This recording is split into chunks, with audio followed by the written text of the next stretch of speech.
Hello everyone, आप सोच रहे होंगे मैंने पेंडिंग जुडिशरी सिस्टम की। हमारे सभी कोर्टों में 5 करोड़ से ज़्यादा केसेस पेंडिंग। रिपोर्ट के अनुसार इसे सॉल्व करने में लगभग 324 साल लग जाए। हाँ, it's a kind of tragedy, क्योंकि हमारा सारा सिस्टम जुडिशियल से जुड़ा हुआ। जब यहाँ ही इतनी खामियाँ और प्रॉब्लम्स हैं तो इसका असर पूरे देश पर, गवर्नमेंट पर, देश के लोगों पर पड़ेगा। एक्चुअली भारत में 2 तरह के केसेस होते हैं। सबसे पहला आता है क्रिमिनल केसेस, दूसरा होता है सिविल केसेस। सिविल केसेस में marriage, divorce, social related issues होते हैं। वहीं पे कोई क्राइम हो जाए तो वो क्रिमिनल केस। देखा जाए तो ज़्यादा 3.8 करोड़ क्रिमिनल केसेस ही पेंडिंग है। अगर ऐसे ही स्पीड से केसेस सॉल्व होते रहे तो पेंडिंग केसेस की संख्या हमेशा लगातार बढ़ते ही जाए, कभी खत्म ही नहीं। आइए जानते हैं कि आखिर ये प्रॉब्लम की जड़ क्या है। सबसे पहले आता है लैक ऑफ जजेस। भारत में पर 10 लाख पर सिर्फ 14 जजेस। District court, civil court, high court, सभी जगह जजेस की कमी है। दूसरा कारण है लैक ऑफ लायर। आप सोच रहे होंगे लायर तो इतने सारे ब्लैक कोट पहन के सभी जगह लायर पाए जाते हैं, लेकिन वो सारे फेक लायर।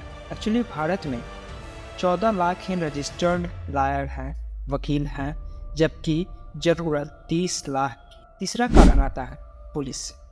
अगर पुलिस चाहे तो क्रिमिनल केसेस को बहुत जल्दी सॉल्व करके ख़त्म कर सकते। वे करप्टेड होते हैं तो कभी पावरफुल लोगों के बीच में फंस के रह जाते हैं। डाटा के अनुसार भारत में हर 10 लाख लोगों पर सिर्फ 144 पुलिस वाले ही हैं। चौथा कारण आता है lack of infrastructure. Supreme court की बिल्डिंग देख के हम लोग खुश हो जाते हैं कि वाह कितना अच्छा बिल्डिंग, पर इस डिस्ट्रिक्ट कोर्ट की हाल देख।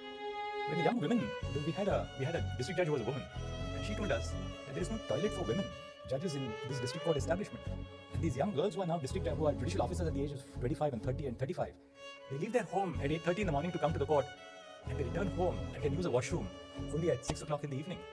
And the district judges told us that, well, they don't go to the public toilet because they have to go past the under trials who are sitting just outside the toilet, and they find it extremely embarrassing to use the public toilet. So these are some of the realities of the legal profession of our district judiciary, and I do believe. बात तो यहाँ तक है कि वहाँ toilet तक नहीं तो इसके इंफ्रास्ट्रक्चर की क्या हालत होगी, कितनी खस्ता हालत होगी, ये आप अंदाज़ा भी नहीं। पांचवा कारण आता है हमारा गवर्नमेंट की वजह से 50% केसेज जो है वो पेंडिंग, चाहे वो स्टेट गवर्नमेंट हो या सेंट्रल गवर्नमेंट। छठा रीजन आता है करप्शन इन जुडिशरी। सुनकर शॉक हो जाएंगे आप सब कि कोर्ट में भी जजेस भी करप्टेड हैं।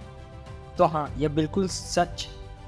बहुत सारे ऐसे एलिगेशन और रिपोर्ट हैं जिससे यह पता चलता है कि करप्टेड लोग कहाँ कहाँ तक इन्वॉल्व हैं। इतने सारे प्रॉब्लम्स होने के बावजूद आखिर केसेस पेंडिंग ना हो। इसका गरीब आदमी कोर्ट कचहरी जाने से डरता है, क्योंकि उसे लगता है कि न्याय के लिए लड़ना उसके जीवन को और अधिक कष्टमय बना सकता है। बहुत से लोगों का ब्लड प्रेशर हॉस्पिटल का वातावरण में बढ़ जाता है। इसी तरह सामान्य व्यक्ति का तनाव कोर्ट कचहरी के वातावरण में भी बढ़ जाता है। इसका अध्ययन करके इस स्थिति को शायद ब्लैक कोर्ट सिंड्रोम का नाम दिया जा सकता है। देवियों और स्वजनों, मुकदमे की पेंडेंसी और बैकलॉग न्यायपालिका के समक्ष बहुत बड़ी चुनौती है। इस समस्या को प्राथमिकता देकर सभी हितधारकों को समाधान निकालना है। मुझे ये जानकर प्रसन्नता हुई है कि इस सम्मेलन के एक सत्र में केस मैनेजमेंट से जुड़े कई आयामों पर चर्चा हुई है। मुझे विश्वास है कि इस चर्चाओं के व्यवहारिक परिणाम सामने जरूर आएंगे। हमारी न्यायपालिका के समक्ष ऐसे अनेक चुनौतियां हैं जिनके समाधान के लिए सभी हितधारकों को समन्वित प्रयास करना होगा।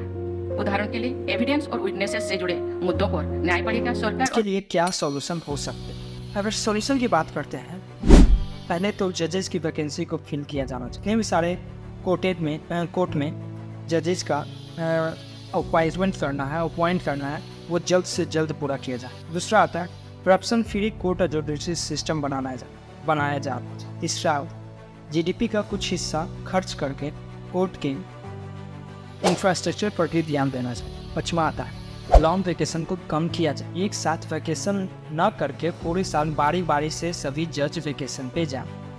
छठा आता है पुलिस।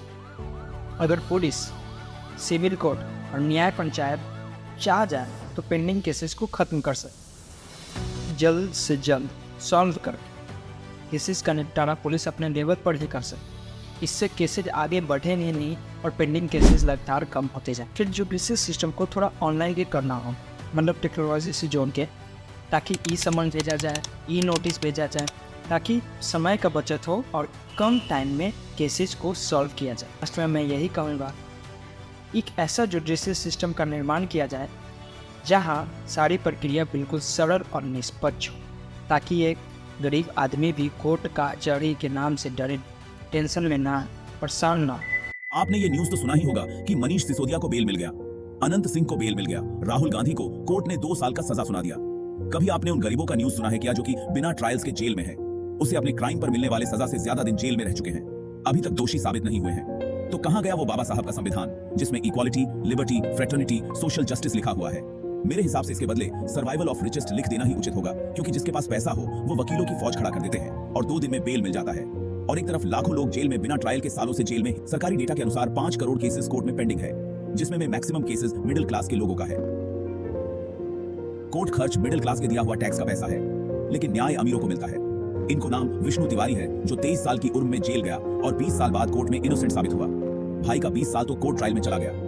यदि यह अमीर होता तो 1 हफ्ते में इनोसेंट साबित हो जाता, या फिर को न्याय व्यवस्था पर भरोसा हो, और ये तभी पॉसिबल हो जब न्याय उचित समय पर मिले, नहीं तो न्याय ही नहीं होता।